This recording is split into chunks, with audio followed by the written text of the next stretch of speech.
하여튼 낯익은 분도 계셔서 하여튼 반갑습니다. 저는 안양대학교에 있고요.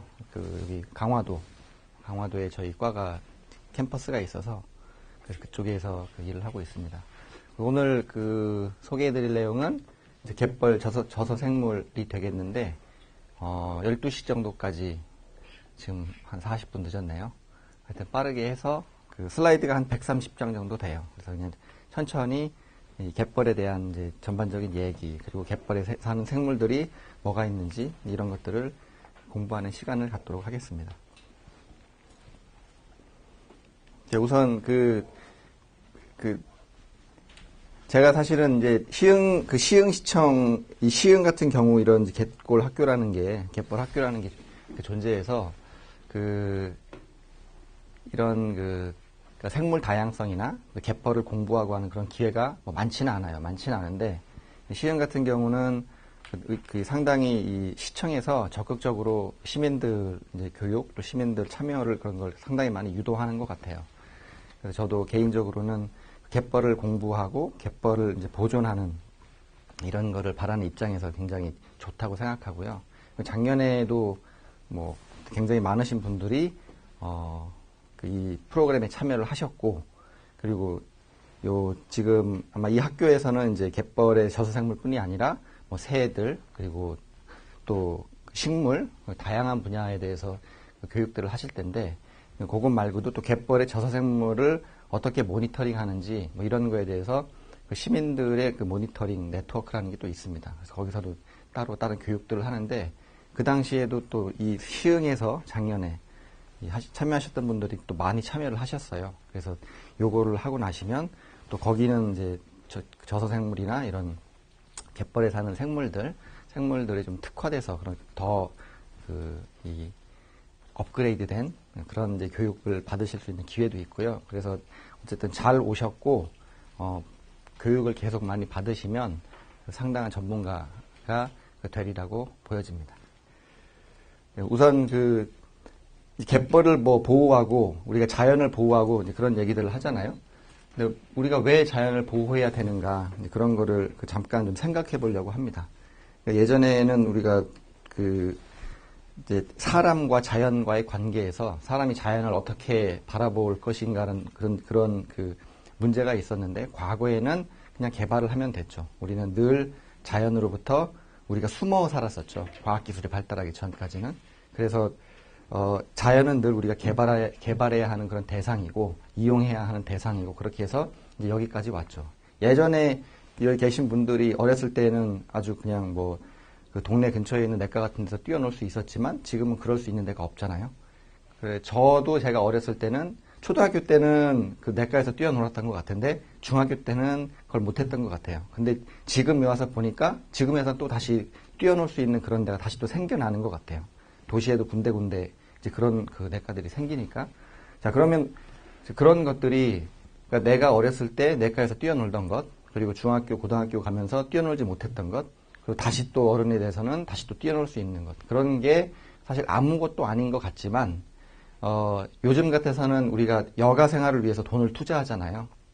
냇가에서 뛰어놀 수 있다는 것 자체도 어떻게 보면 하나의 자연이 우리한테 주는 선물인데, 그것도 말하자면은 우리가 꼭 개발할 것이 아니라 보존을 해도 우리가 자연으로부터 얻는 그런 선물이나 혜택이 있다. 이제 그런 측면이 있습니다. 그래서 자연을 보존하자는 그런 여러 논리가 있는데, 그 중에 이제 대표적인 게 생물 다양성을 보존하자. 그런 얘기가 있어서 지금은 슬라이드 한 열 몇 장 정도로 생물 다양성에 대해서 한번 생각해보는 시간을 가지려고 합니다. 생물 다양성이라는 거는 이제 크게 세 가지 다양한 것을 이야기를 하거든요. 첫 번째는 유전자. 그러니까 같은 종이라도 유전자가 다양하면 다양하다. 여기 개가 있죠. 요거는 뭐죠? 예. 요거는 저도 잘 모르겠는 하여튼 무슨 맹견인데, 똑같은 개, 그러니까 우리가 종이 다양하다라고 할 때 개는 다 같은 종이죠. 왜냐면은 개는 다 잡종이 되잖아요. 우리가 종을 나눌 때 보통 고등학교 생물 시간에 뭐라고 배우셨어요? 종은 어떻게 나눈다? 종이 나뉘는 이유. 왜 개하고 고양이는 다른 종이죠? 왜 사람하고 원숭이는 다른 종이죠? 그러니까 그거를 사람들이 그러니까 종을 나누는 그 이유를 여러 가지 이유가 있을 텐데 생식적으로 격리가 돼 있어서 종으로 나누는 게 보편적인 얘기예요. 그러니까 개하고 고양이는 아무리 교배시켜봐야 개양이가 나오는 건 아니죠. 사람하고 원숭이도 모르겠습니다. 안 해봐가지고. 근데 어쨌든 그런 게 이제 보편적인 그런 그 사람들이 생각하는 그러니까 생식적으로 격리돼 있으면 종이 나뉠 것이다 이렇게 생각을 하는 거예요. 근데 이제 그렇게만 가지고 또 따지기에는 이 종들이 너무 많아요. 예를 들면은 동물은 그렇게 하겠는데 그러면은 무궁화하고 개나리는 어떻게 할 거냐? 식물에는 생식이라는 게 또 없을 수 있잖아요. 그래서 그 무궁화하고 개나리도 분명히 다른 종인데 그런 거는 또 이게 어려우니까 그래서 그 생식적인 격리가 반드시 100% 적용되는 건 아닌데 근데 이제 이런 개념은 있어요. 그러니까 교회 다니시는 분 혹시 창조론 진화론 아시죠? 이 세상이 어떻게 탄생했는지 창조론 믿으시는 분 진화론을 믿으시는 분 손을 안 드시네 다시 그냥 손 들어 보셔도 돼요. 창조론이 나는 맞다. 진화론이 맞다. 창조론 그럼 세상 어떻게 생겨났어요? 혹시? 그 미생물은 누가 만들었어요? 자연은 누가 만들었어요? 그죠? 그러니까 뭐 이게 이제 제가 창조론 진화론을 따지려는 건 아니 저는 뭐 교회 목사님도 아니고 뭐 성당의 신부님도 아닌데 사람들이 창조론 진화론을 갖고 막 싸우더라고요. 제가 어렸을 때도 저는 성당에 어렸을 때 잠깐 다녔었는데 근데 그게 참 이해가 안 됐어요. 그걸 보고 왜 싸우지? 근데 창조론에서 말하는 게 지구가 얼마 만에 생겼는지는 아시죠? 대충. 창조론에서 성경에 나오는 일주일이에요, 일주일. 우리가 일요일날 왜 쉬는지 아시죠? 일요일을 왜 우리가 조선시대, 고려시대는 일요일 안 쉬었거든요? 일요일이 없잖아요. 세종대왕이 월화수목금토일이니까 너 일요일 쉬어라 이렇게 안 하잖아요. 근데 월화수목금토 일 해갖고 일요일 쉬는 이유는 아마 서양에서 들어와서 그럴 거예요. 서양 사람들은 이제 성경에서 뭐 월화수목금토 하고 일하고 그 다음에 마지막에 이제 그 창조주가 쉬었다. 그래가지고 그 쉬었다고 얘기하니까 성경에 이제 일주일 만에 뭐 지구가 창조돼갖고 하여튼 동물까지 다 사람도 창조됐다 마지막 날에 그런 말이 있어요. 제가 왜 이 말씀을 드리냐면은 이제 진화에 대한 말씀을 드리려고 그 말씀을 이 얘기를 꺼내는 건데 그래서 그걸 가지고 막 싸우는 거예요. 사람이 일주일 만에 생겨났으니까 그래서 그거를 역으로 쭉 삼아 보면은 아마도 뭐 노아의 방주 이런 거 있잖아요. 노아는 한 7,000년 전, 8,000년 전에 아마 이게 있었을 거고, 그러니까 지구 역사를 그 성경에 나오는데 이렇게 따져 보니까 지구는 한 10,000년 전 이 정도에 생겨났을 것이다 이렇게 주장하는 사람도 있어요. 그런데 우리가 그 연대 측정이라는 과학 기술법이 있어요. 뭐 암석도 이게 몇 년 전에 만들어졌고, 뭐 화석이 있으면 이게 몇 년 전에 만들어졌고 이런 것들이 있는데 우리가 최고 오래된 암석이 한 30억 년 전 정도에 만들어졌다고 그렇게 얘기를 해요. 그럼 말이 안 맞잖아요. 그럼 30억 년 전에 암석이 만들어졌다고 하는데 지구가 왜 10,000년 전에 만들어졌다고 하느냐라고 반박을 하면 또 그 사람들은 그 과학기술을 어떻게 믿냐 또 이렇게 나오는 거죠. 근데 어쨌든 간에 그게 중요한 게 아니라 일주일 만에 만들어졌건 거의 뭐 70억 년 만에 만들어졌건 뭐 시작은 어떻게 됐든 뭐 그건 관심은 없어요. 그거는 이제 믿으시는 분들은 믿으시면 되고 안 믿으실 분은 안 믿으셔도 되는데 다만 성경이라는 게 예를 들면은 뭐 한 3,000년, 4,000년 전에 쓰여졌겠죠? 그거를 뭐, 그래서 그 신이 있으면 이제 신이 그 사람한테 그 성경을 쓴 사람이 있었을 테니까 이렇게 지시를 내렸을 거 아니에요. 이렇게 앉혀놓고 내가 말하는데 받아 적어라. 그래갖고 이렇게 적어서 적었을 거 아니에요? 적었다면은. 근데 3,000년 전에 사람한테, 이 지구가 어떻게 만들어졌고 한 그 모든 자연의 원리를 그 책 하나에다 가르쳐 줘야 돼요. 그래야 쓸 거 아니에요. 그러면 우리가 그 고등학교 생물 시간에 배웠던 내용 있죠.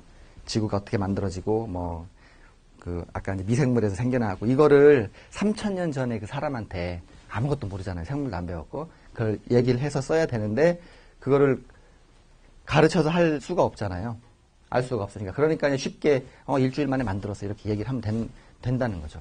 그렇게 해서 그렇게 일주일 만에 만들어졌는데, 저는 이제 그 당시에 일주일이라는 시간을, 근데 분명히 생물 시간에는, 그 지구과학 시간에는 지구가 한 5, 60억 년 정도의 역사가 있다라고 됐는데, 그걸 일주일 만에 만들었다고 하니까, 뭐 말이 좀 안 되는 것 같다. 근데 그런 생각이 딱 들더라고요. 만약에 그 당시에 그 성경을 쓸 때, 그때 말한 하루가 이 10억 년하고 똑같다고 보면, 그러면은 이게 늘려지는 게 되잖아요. 일주일 만에 만들어진 걸 70억 년을 이렇게 느리면 되잖아요.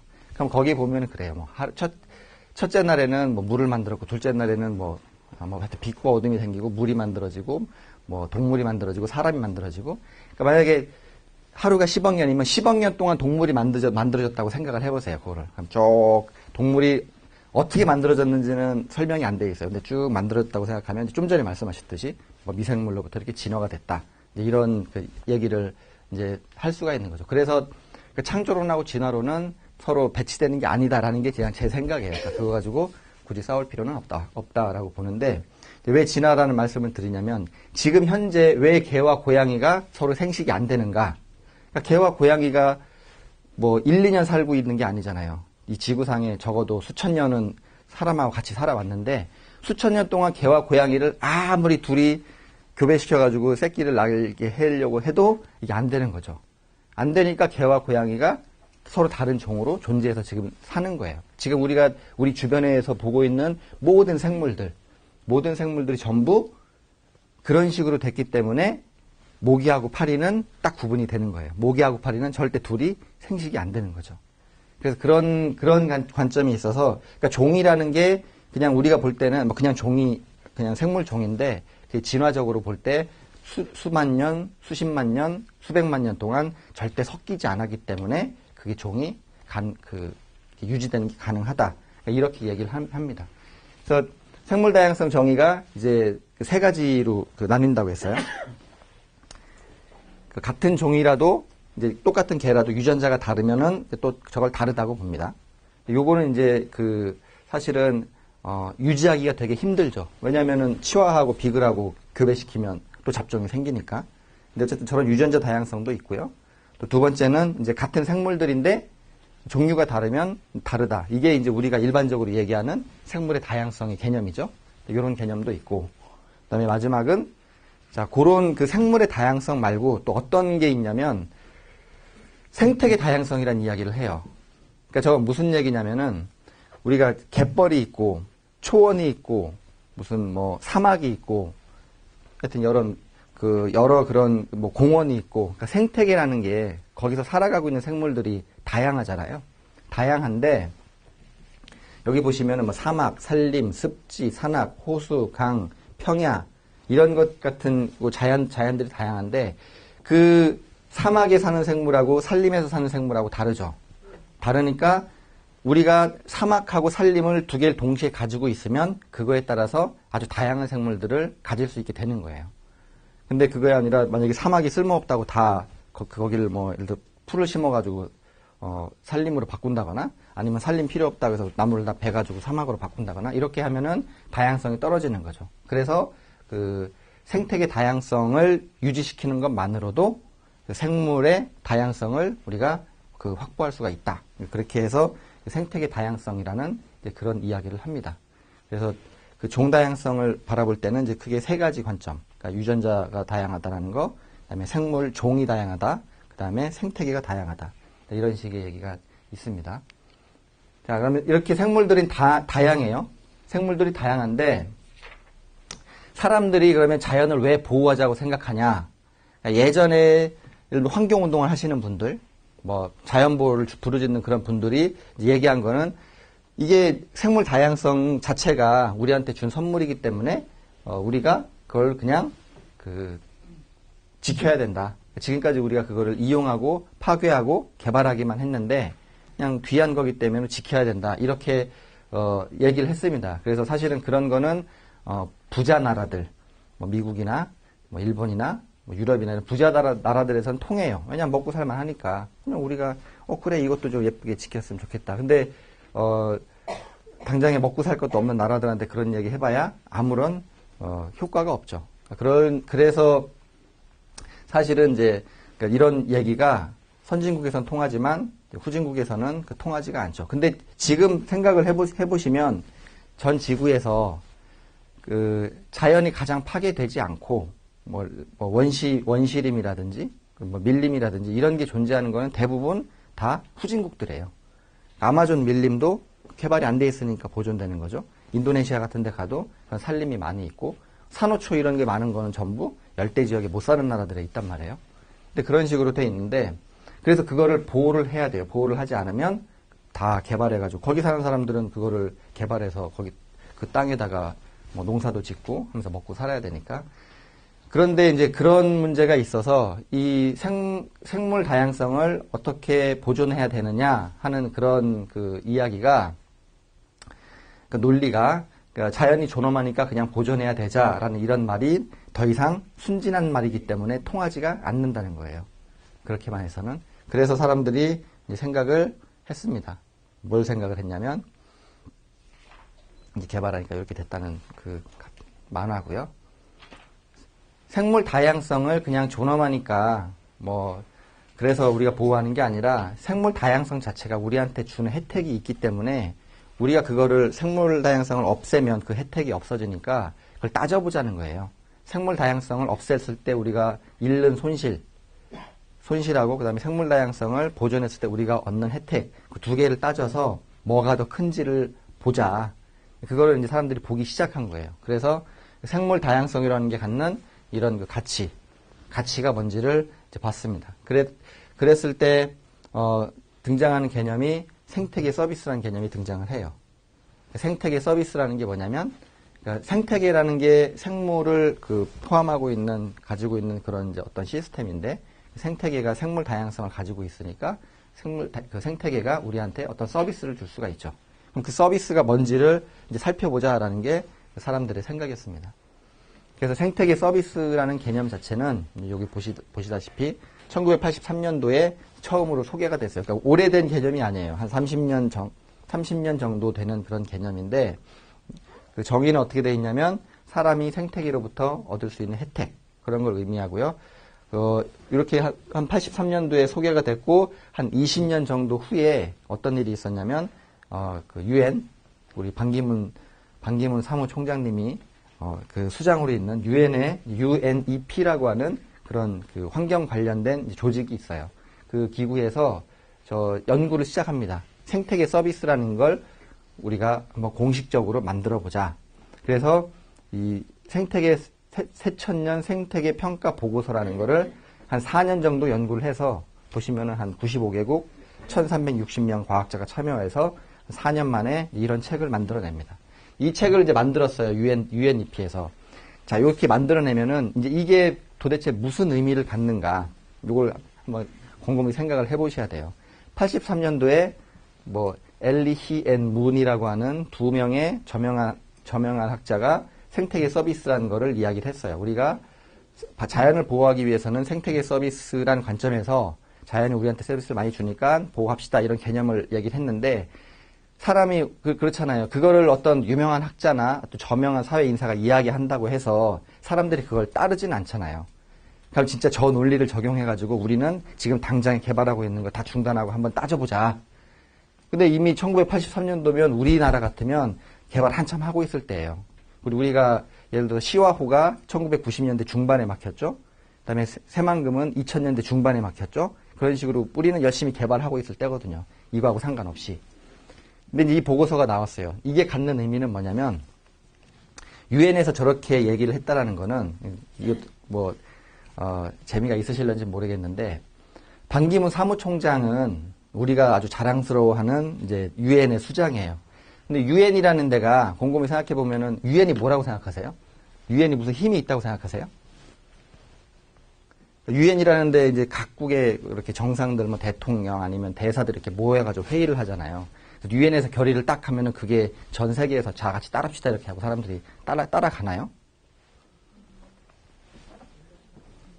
유엔이 사실은 힘은 없어요. 예를 들어서 어디 전쟁이 났다. 뭐 옛날 같으면 유엔이 왜 생겼냐면 2차 세계대전이나 1차 세계대전이 일어났잖아요. 1차 하여튼 독일 패망하고 2차 세계대전 때 독일하고 일본이 패망했는데 그런 세계 대전을 다시는 일으키지 말자. 그러니까 왜 그런 전쟁이 일어나냐? 서로 대화가 안 되니까 전쟁이 일어나는 거예요. 우리도 마찬가지잖아요. 사람들이 대화가 안 되면 싸우거든요. 주먹부터 앞세우고. 근데 서로 한두 마디만 조금만 얘기하면은 안 싸울 일들이 많이 있잖아요. 그러니까 국가 간에도 그렇거든요. 국가 간에도 그래서 그냥 서로 풀면은 사실 많이 해결될 수 있는 게 많아요. 지금 예를 들어서 우크라이나 크림반도 사태 이런 거 뉴스에서 들어보셨죠? 그게 제가 생각할 때 유엔이 없었으면은 전쟁이 나도 10번은 났어요, 거기는. 그러니까 자꾸 얘기를 좀 하려고 하는 거죠. 당연히 러시아가 자기 걸 죄송합니다. 크림반도 잠깐 그 얘기 해드리면요. 그게 어떤 얘기냐면, 우리 제주도가 있어요. 제주도에 중국 사람들이 땅 많이 사고 온다는 얘기 들으셨죠? 그래서 이제 한번 여러분들이 중국 사람이라고 생각을 해보세요. 돈이 어마어마하게 많아요. 살 데는 없고. 근데 저 옆에 한국이라는 조그만한 나라의 제주도가 아주 이뻐요. 작잖아요. 중국은 인구가 10억이죠, 10억. 저기 한 100만 명 정도만 보내가지고 살게 하면은 100년이나 200년 후쯤엔 우리 땅 만들 수 있겠는데라는 생각을 할 수도 있어요. 그죠? 실제로 실행에 옮겨요. 그래서 100만 명이라는 거 우리로 보면 되게 큰데 10억 중에 100만 명이면은 그게 몇 대 몇이죠? 100만, 1000만, 억, 10억. 1000명 중에 한 명꼴이거든요. 1000명 중에 한 명만 보내면 되는 거예요. 그래서 보냈더니 이제 지금 제주도 인구가 100만 명이 되는지 모르겠어요. 하여튼 중국 사람들이 그렇게 해서 와가지고 거기에 이제 전체 인구의 한 80%를 이제 중국 사람들이 살아요.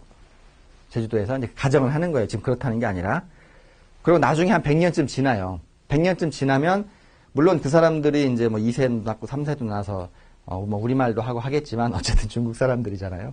중국 사람들이기 때문에 자꾸 중국하고 합병하자 이제 그러고 싶어지는 거예요. 그때쯤 돼서 우리나라는 약간 경제가 좀 안 좋고 중국의 경제가 어마어마하게 좋아져서 중국에서 그러니까 뭐 우리나라 원조도 다 해주고 물건도 다 사주고 건물도 막 다 지어줄 그런 정도의 나라가 되면 당연히 제주도에 대해서 한번 그런 얘기를 해보겠죠. 제주도에 우리 중국 사람들이 되게 많은데 골치 아프게 거기 맨날 뭐 싸우고 그러는 것 같은데 그러지 말고 주민들한테 한번 투표를 해봐서 어느 쪽으로 병합되길 원하는지 한번 따져봅시다. 중국에 병합되길 원하는지 아니면 한국에 병합되길 원하는지. 그 투표하면 어떻게 될 것 같아요? 그게 지금 크림반도가 똑같은 거예요. 우크라이나라는 데가. 러시아 사람들이 그 크림반도에 그렇게 해서 많이 살아요. 그렇게 많이 살게 된 이유는 그 크림반도라는 데가 러시아는 늘 겨울에도 얼지 않는 항구를 가져야 돼요. 근데 그 크림반도라는 데가 그러니까 이 유럽 쪽에서는 얼지 않는 항구고 동쪽 그러니까 이 아시아 쪽에서는 그 블라디보스톡이라는 데가 그 얼지 않는 항구로 이제 돼 있는 건데 그래서 러시아에서는 계속 옛날 소련이 이제 거기다 이제 러시아 사람들을 보내갖고 살게 했던 거죠. 지금 와서 이제 딱 보니까 이제 그런 이제 일이 벌어지는 거예요. 그래서 그냥 얼핏 뉴스만 보면은 거기 크림반도에 있는 주민들의 90%가 러시아로 병합되는 걸 찬성해요. 당연하죠. 러시아 사람들인데. 근데 나라는 우크라이나라는 거죠. 그게 이제 이거하고 똑같은 거예요. 제주도에 중국 사람들이 한 90%가 살 때 투표하면 당연히 중국 땅이 되는 것처럼. 그러니까 이게 복잡한 문제예요. 그렇게 단순한 문제가 아니라서. 그래서 얼핏 볼 때는 크림반도가 러시아에 병합되는 게 당연할 것 같은 생각이 드는데 사실 이제 그런 그 감정적인 게 개입되면은 아주 문제가 커지죠. 그래서 그런 식으로 뭐 유엔에서 어쨌든 이제 다행히 뭐 중재하고 그렇게 해서 전쟁은 나지 않고 있는데 그러니까 유엔이라는 곳이 이제 그런 조직이에요. 서로 대화할 수 있고 그래서 뭔가 문제를 해결할 수 있는. 근데 힘은 없어요. 전쟁이 일어났다고 해서 유엔이 너 전쟁이 일어났어? 그럼 안 되라고 해서 군대를 보낼 수는 없어요. 군대가 뭐 조금은 있는데 그거는 뭐 그냥 경비대 수준이고 전쟁을 막을 수 있을 만큼은 안 되거든요. 근데 이제 이런 게 유엔에서 나왔다는 건 뭐냐면 이제 유엔에서 이렇게 이제 우리가 유엔이라고 생각해요, 여기가. 유엔이고 이제 여기 계신 분들이 다 각국 나라에서 온 정상들이에요. 서로 지금 잘들 마시는 분들도 있고 잘 모르시는 분들도 있죠, 서로. 근데 어쨌든 여기에 와서는 예를 들어서 미국에서 오신 분, 뭐 호주에서 오신 분, 그다음 저기 아프리카 우간다에서도 오신 분 많을 거 아니에요. 오면은 사실은 각 나라마다 수준들이 다르기 때문에 국력이 있는 사람은 뻐기고 다닐 테고 국력이 없는 나라에서 온 사람은 좀 이렇게 움츠리고 다니겠지만 어쨌든 자기들이 다 자기 나라로 돌아가면은 우두머리란 말이에요. 우두머리. 그러면 와서 예를 들어서 미국에서 오신 분하고 뭐 일본에서 오신 분이 있어요. 두 대통령이 딱 있는데 유엔에서 반기문 사무총장이 이런 걸 가지고 딱 발표를 해요. 자, 우리가 새천년 생태계 평가 보고서라는 거를 만들었다. 생태계 서비스라는 개념으로 해보니까 생태계 서비스를 우리가 잘 알아야 알고 그거를 지켜야 그 많은 사람들이 혜택을 받을 수 있습니다라고 하면은 이제 미국에서 오신 대통령은 그 말 맞다고 그렇게 얘기할 거 아니에요. 그죠? 그리고 이제 일본에서 오신 분도 그 말 맞다고 이제 얘기를 할 거 아니에요. 왜냐하면 그 자리에서 내가 그 전 세계에서 이건데 당연히 이런 좋은 얘기 하면은 끄떡끄떡하면서 따라갑시다 그렇게 할 거 아니에요. 자, 그러고 나서 1년 후에 이제 반기문 사무총장이 어떻게 얘기하냐면 딱 와가지고 그럼 이제 1년 후에 다시 만나서 이 생태계 서비스라는 걸 가지고 그 각 나라에서 얼마나 일들을 많이 하셨는지 한번 그 평가를 해볼 테니까 1년에 다시 모여서 얘기합시다 이렇게 할 거 아니에요. 그럼 이제 돌아가시겠죠. 그리고 회의 끝하고 이제 미국으로 가시고 일본으로 가시고 그럼 돌아가셔서 뭐 하시겠어요? 1년 후에 내가 여기 와가지고 또 이렇게 모여서 대통령들끼리 모여갖고 얘기를 해야 되잖아요. 1년 후에 와가지고 생태계 서비스를 우리가 얼마나 잘 이행했는지 그런 거를 이제 사람들하고 서로 이야기를 해야 되잖아요. 그럼 그때 1년 후에 와가지고 뭐 예를 들어 미국은 우리는 이러이러한 걸 해가지고 뭐 갯벌을 이렇게 파괴할 게 있었는데 내가 이렇게 해가지고 그걸 다 보호했다. 여기는 뭐 해양보호구를 지정하고 뭐 시흥 갯벌을 그 습지보호지역으로 지정해가지고 다 보호했다. 그렇게 한마디 딱 하는데 일본에서 오신 분은 별로 한 게 없네. 그렇게 되면은 창피하잖아요. 그죠? 근데 그게 사실 일이 그렇게 해서 돼요. 그 창피한 것 때문에 그 대통령이 돌아가서는 그럼 우리 생태계 서비스를 남들 다 하는데 왜 우리가 안 해? 이런 식으로 해서 해요. 그러니까 그런 게 사실은 굉장히 커요. 그래서 우리가 예를 들면은 각 지역마다 우리도 의제 20일이라는 게 있어요. 그죠? 자, 여기도 시흥 의제 20일 있죠. 그러니까 그런 모임이 사실은 옛날에는 없었어요. 없었는데 그게 다 유엔에서 만들자라고 제안을 해서 만든 거예요. 그러니까 그런 식으로 시민들한테 어떤 환경 문제가 됐건 사회 문제가 됐건 그런 걸 정부 혼자 해결하려고 하지 말고 지역적으로 지역 주민들을 좀 이렇게 더 활성화시켜서 그런 걸 할 수 있는 모임들을 갖자라고 해가지고 미국, 영국, 호주, 프랑스 대통령들이 다 모인 자리에서 유엔이 그럼 의제 20일이라는 거를 만들어서 시민들을 좀 활성화시킵시다라고 하니까 그 자리에 갔던 대통령들이 그래 좋지 그렇게 해봅시다. 근데 그거를 유엔에서 바보가 아니기 때문에 당연히 1년이나 5년 후쯤에 와서 그거 어떻게 하고 있는지 발표하셔야 돼요. 그렇게 하니까 그걸 지키는 거죠. 그래서 유엔에서 이런 얘기를 한다는 게 이제 그러한 메커니즘에서 일이 돼요. 대통령들이 자기들 창피 안 당하려고 그거를 실제로 해요. 그래서 그게 어떻게 보면은 좀 재밌죠. 그래서 이렇게 말씀을 드린 이유는 처음에는 개념물을 그냥 이렇게 툭 던져가지고 시작됐는데 이런 생태계 서비스라는 게 지금은 정부에서 그거를 정책으로 삼아서 실제로 생태계 서비스를 우리가 많이 확보하고 얻기 위해서 자연을 보존해야 된다. 이런 식으로 이야기를 합니다. 그러면 도대체 생태계 서비스가 뭔지 그거를 한번 잠깐 살펴볼게요. 생태계 서비스는 크게 생태계가 우리한테 주는 혜택이 크게 4가지 정도가 있어요. 하나는 보시다시피 식량이나 목재나 연료 이런 걸 주죠. 일단 우리가 저거를 없애버리면 저거를 생태계를 없애면 저런 식량, 목재, 연료 같은 걸 우리가 얻을 수가 없게 되죠.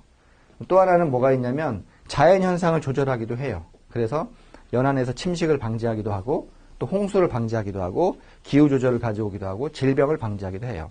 예전에 북한에서 비만 조금 오면은 여름에 홍수 나가지고 수재민들이 뭐 수만 명, 수십만 명 되고 이제 그런 일들이 있었어요. 그러니까 그런 일들이 왜 있었냐면 우리도 예전에 민둥산이었잖아요. 나무 다 뗄 게 없으니까 나무 베가지고 떼다 보니까 산이 다 민둥산처럼 됐는데 지금 북한이 좀 그런 상황이 됐어요. 북한이 왜 그런 상황이 됐냐면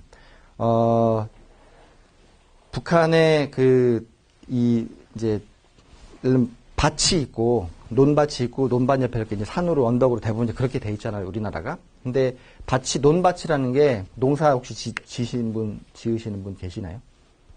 논밭을 비료를 주지 않으면 거기에서 작물들이 자라질 않아요. 그죠? 그냥 땅에다가 씨 심고 물 준다고 해서 이게 잘 자라는, 물론 자라긴 해요. 자라긴 하는데 거기서 그 자라는 식물이 예를 들면 그 사과가 비료를 주지 않으면 우리가 그 첨가물 상에 가서 사는 것처럼 그렇게 맛있는 사과가 만들어지질 않아요. 비료를 많이 줘야 되거든요. 왜 그러냐면은 계속 그 과수원에서 1년, 2년, 10년, 20년 농사를 짓는데 그 땅에 있는 영양분들을 다 먹으니까 땅에 이제 땅 심이 없다고 하죠. 우리가 그 인삼 재배할 때도 인삼 재배하고 나면 몇 년을 묵혀야 된다고 하잖아요. 인삼이 워낙 그거를 5년, 10년 재배하면서 다 땅에 있는 영양분을 다 빨아먹으니까. 근데 북한이 문제가 비료가 별로 없어요. 우리는 비료가 굉장히 많은데 북한이 그걸 실패했어요. 비료 공장을 잘 해가지고 그걸 공급을 했어야 되는데 비료가 없다 보니까 땅에서 이제 그 농사를 져가지고 하는데 농사가 안 되는 거예요. 그렇게 되면 어떻게 되냐면 이제 새로운 땅을 찾아가야 되잖아요. 새로운 땅을 찾는다는 게 점점점 산으로 들어가는 거예요. 나무 베서 더 논 만들고 나무 베서 밭 만들고 산으로 그렇게 해서 계속 들어가니까 나무 깎고 풀 깎고 하면은 이제 당연히 비가 왔을 때 산사태 나가지고 그런 것들이 다 파묻히게 되죠. 사실 이제 그런 것들이 있어요. 그래서 사실은 그런 나무를 베지 않았으면은 홍수 방지의 역할이 있는데 그거를 나무를 베가지고 거기다가 논밭을 만드니까 그로 인해서 산사태가 나서 많은 피해를 받고 있습니다. 그런 것들이 어떻게 보면 우리가 자연을 그냥 무분별하게 딱 개발할 때 생각을 해볼만 하다는 거죠. 거기서 쌀 얻고 사과 얻고 한 것도 있지만 한번 산사태 나가지고 무너지면은 그렇게 얻었던 수십 년 동안 얻었던 혜택이 다 물거품이 될 수도 있으니까요.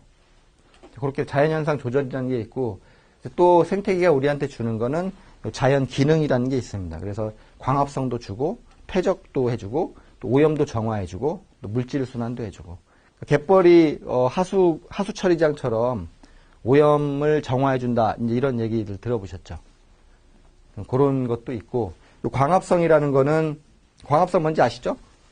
예, 광합성은 이제 태양빛을 이 식물 잎에서 태양빛하고 그다음에 이산화탄소 우리가 숨을 내쉴 때 나오는 그 이산화탄소를 결합시켜 가지고 그거를 포도당으로 만드는 거예요. 포도당이라 하면 이제 그 달콤한 그런 걸 말하는데 포도당을 여러 개 굳혀 놓으면은 그게 녹말처럼 돼서 그게 쌀이나 밀이나 이런 것들이 되는 겁니다. 그래서 우리가 얻는 모든 에너지는 우리가 먹는 밥, 그러니까 우리 밥상 오늘 아침에도 식사들 하셨을 텐데 그 밥상에 올라오는 그 모든 이 산물들은 다 저 광합성이 존재하지 않으면은 여기서 존재할 수가 없는 그런 물질들이죠. 그래서 자연이 우리한테 주는 거는 저런 광합성이라는 게 있고, 그다음에 퇴적이라는 게 뭐냐면 퇴적도 되게 중요해요. 어차피 이제 갯벌에 대해서 전문가들이 되셔야 되기 때문에 갯벌은 가보셨죠? 한 번도 안 가보신 분 계시나요? 갯벌 나가시면 발이 푹푹 빠지죠. 그 흙들 있잖아요. 그 진흙 같은 거. 그게 다 입자가 고운 그런 퇴적물들이거든요. 그러니까 그런 퇴적물들이 있지 않으면 갯벌이라는 게 존재할 수가 없어요. 그러니까 바다에 뭔가 그런 쌓이는 퇴적물들이 있다라는 거는 그게 굉장한 의미가 있어요. 왜냐하면 그런 퇴적물들이 쌓이지 않으면은 바다는 늘 파도가 치잖아요. 파도도 치고 물도 왔다 갔다 하고 그러면 늘 깎아낼 수 있어요. 깎아내는데 퇴적물이 바닷물로 이렇게 공급이 되지 않으면 퇴적물은 다 그러니까 흙이죠. 흙은 육지에서 바다로 공급이 돼요. 바다에서는 공급이 되지 않아요. 다 육지에 있는 게 산에서 흙탕물이 깎여가지고 강을 따라서 바다로 공급이 되는데 그렇기 때문에 퇴적물 공급이 차단되면 갯벌도 다 깎이고 해안가도 다 깎이고 그렇게 돼요. 실제로. 그래서 우리도 예를 들면은 해안가에 나가보시면 예를 들어서 여기 오이도에 나가보시면 오이도에서 자연적으로 돼 있는 해안가를 찾아보실 수 있나요? 그러니까 해수욕장. 그러니까 이 육지가 예를 들면 여기 좋은 예가 있네요. 여기가 땅이고 요 앞에가 바다라고 했을 때 요게 이제 이렇게 해안가가 있겠죠? 지금 이렇게 툭이 이렇게 올라와 있잖아요. 요 앞에가. 우리나라가 해안가가 다 이런 식으로 돼 있죠. 거의. 이렇게 안 돼 있는 데는 해수욕장 말고는 거의 없어요. 특히 경기도 쪽에는. 그죠?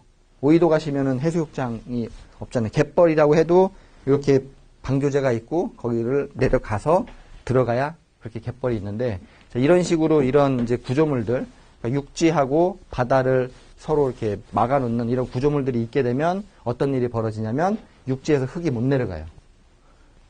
그렇잖아요. 이게 다 막아놓으니까.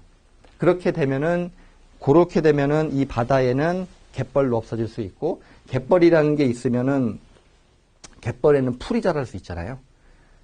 흙이니까. 풀이 자랄 수 있으니까, 물론 육상 식물이 자라는 건 아니고 바다에서 살 수 있는 식물, 그런 풀이 자라는데, 풀이 자라면 여러분들이 생각하실 때는 사막보다 초원이 더 생물 다양성이 높겠죠. 사막은 이렇게 다 오픈돼 있어서 뭐 아무것도 없어 보이는데, 풀은 그래도 거기 가서 뭔가 숨을 수가 있잖아요. 그 어린애들이 가서 숨을 수도 있고, 그러니까 풀이 훨씬 그러니까 초원이 생물 다양성이 높은데, 바다도 마찬가지예요. 아무것도 없는 거하고 풀들이 있는 거하고는 천지 차이거든요. 풀이 있으면 거기에는 반드시 새끼 물고기도 있고, 새끼 물고기가 있으면 그걸 잡아먹으려고 오는 어미 물고기도 있는 거고, 그러면 거기 생물 다양성이 많아지는 거거든요.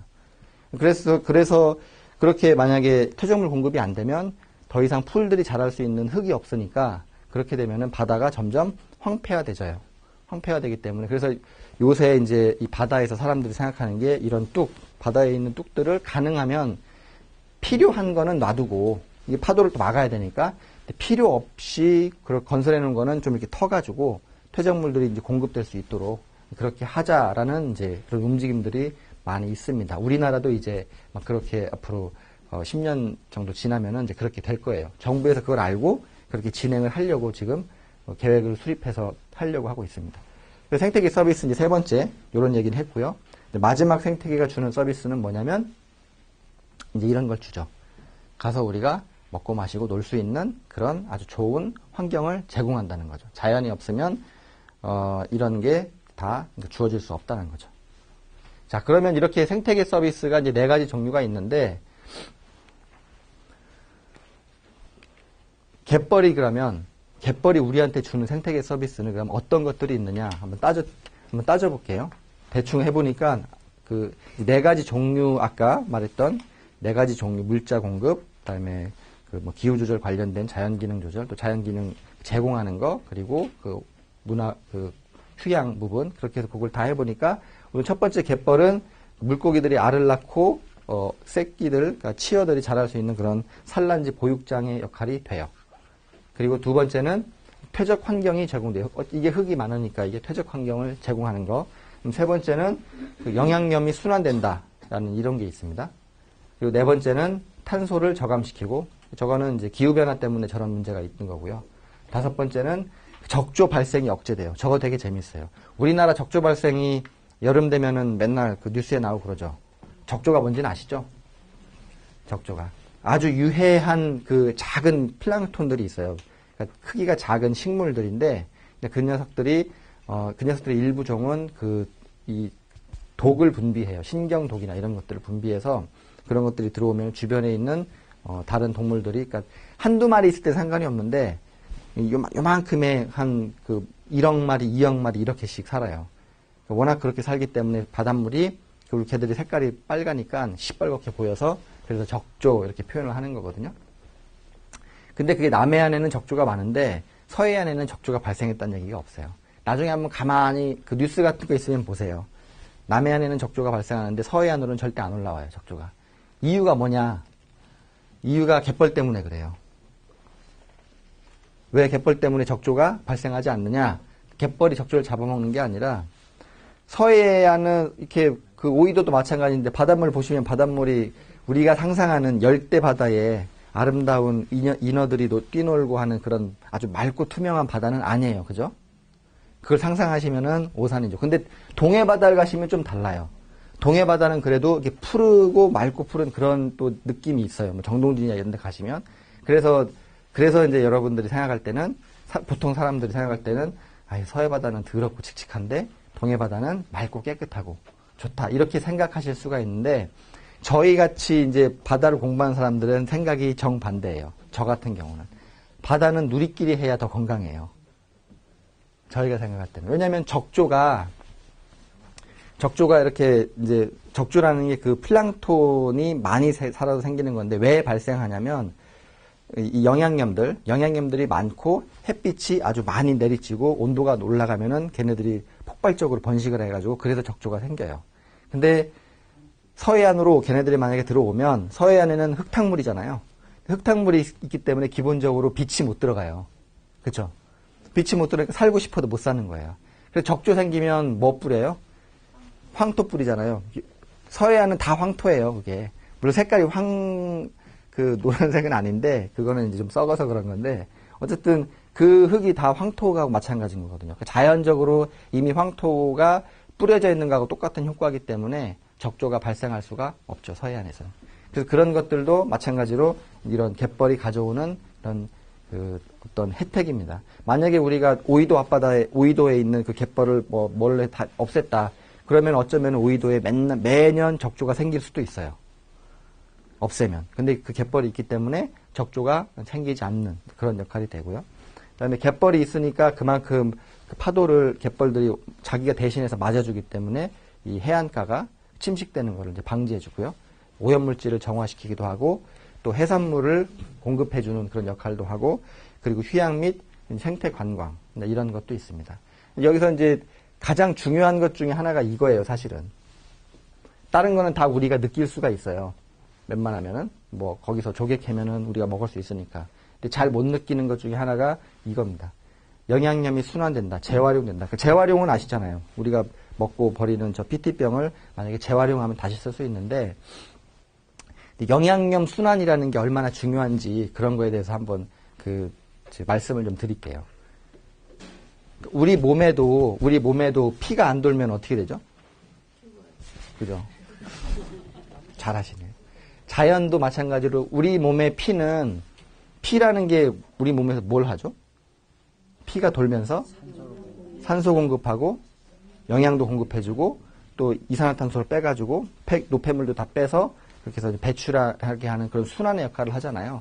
그럼 지구를 우리 몸이라고 생각하고 그럼 지구에서도 마찬가지로 영양이 공급돼야 되고 그래야 곳곳에 있는 녀석들이 잘 살 테니까 그런 것들이 뭐냐면 다 저런 영양염의 순환이에요. 그러니까 가만히 생각해 보면은 예를 들어서 탄소라는 게 있어요. 탄소. C. 탄소라는 게 어떻게 이 지구상에서 이렇게 돌고 도냐면 탄소가 제일 많은 데가 이 대기 중에 있는 이산화탄소예요. 그럼 이산화탄소를 식물이 광합성을 해서 포도당으로 바꿔요. 그럼 그거를 사슴이 가서 뜯어 먹어요. 그죠? 그럼 애초에 사슴이 뜯어 먹어가지고 자기 몸에다가 저장하면 이제 사슴이 살이 막 찌겠죠. 그러니까 사슴이 가지고 있는 그 살은 처음에는 이 공기 중에 있는 이산화탄소에 있는 그 탄소가 사슴의 살로 된 거예요. 그 사슴이 이제 죽어요. 나이 먹으면 죽겠죠. 죽고 나면 이제 썩을 거 아니에요. 미생물들이 막 썩히니까. 그럼 그 살이 썩어서 다시 이산화탄소가 돼가지고 다시 공기 중으로 가겠죠. 그런 식으로 이제 빙글빙글 돈단 말이에요. 도는데, 그건 이제 대기 중에서 이제 그렇게 얘기인데, 바다에서 아까, 바다하고 육지하고 사이에, 육지는 늘 강을 통해서 육지에 있는 그런 그 영양분들, 탄소나 이런 것들을 바다로 늘 흘려보내줘요. 그러니까 우리가 이제 여기 지금 시흥 갯골 같은 경우도, 육지에서 이렇게 흘러나오는 일종의 강 같은 거잖아요.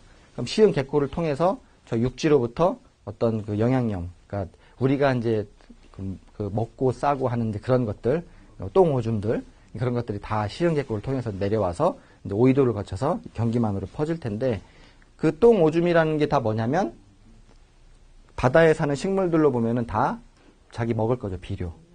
영양분이잖아요. 그러니까 똥 오줌이라는 건 다 우리가 어떻게 보면은 이제 그런 음식을 먹고 다 버려놓은 건데 그게 바다를 통해서 강을 통해서 바다로 들어가면은 바다에서는 그걸 다시 광합성을 통해 가지고 영양분으로 바꿔서 거기서 이제 큰 것들이 뭐 조기고 새우고 우리가 여기서 잡는 조개 뭐 다 이런 거예요. 그러니까 우리가 먹고 버렸던 그런 똥 오줌이 다시 다 조개로 바뀌어 가지고 돌아오는 거죠.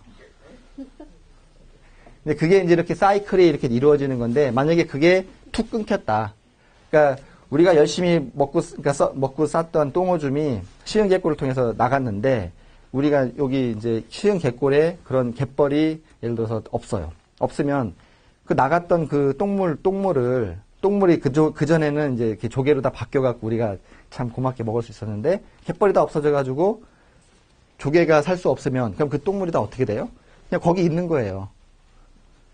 그쵸? 그래서 그런 역할 때문에 이 영양염 순환, 이런 게 되게 중요하다는 거예요. 그래서 사실은 이제 그런 이 영양염이 돌고 도는 게 굉장히 중요해요. 이 돌고 도는 게 중요하다는 거는 우리 사는 세상에도 그 이치가 적용이 돼요. 제가 뭐 하나, 재밌는 실험을 하나 보여드릴게요. 실험을.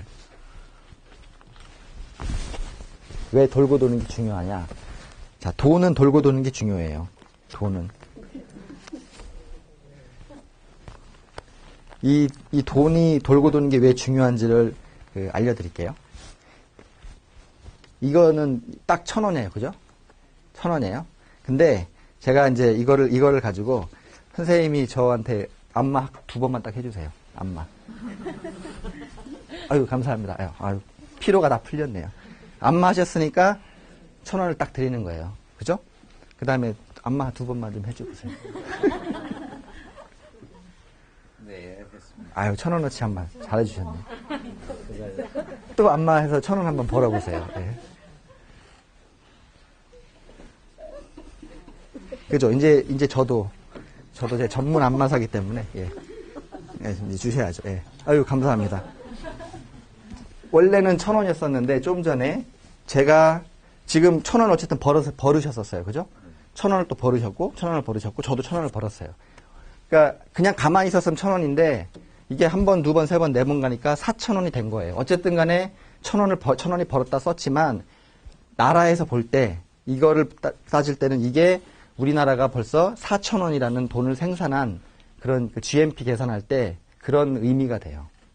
이게.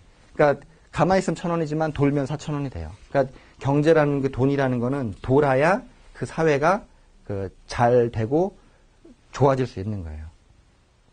그래서 그게 똑같이 이런 영양염 순환에도 적용이 되는 거죠. 그러니까 이런 피도 돌아야 몸이 건강하고 경제나 돈도 자꾸 돌아야 그 사회의 경제가 건강하고 이런 영양염도 자꾸 돌아야 그 생태계도 건강하고 그러니까 이게 자꾸 돌아야 돼요. 그러니까 흐른다라는 게 굉장히 중요한 겁니다. 사실은.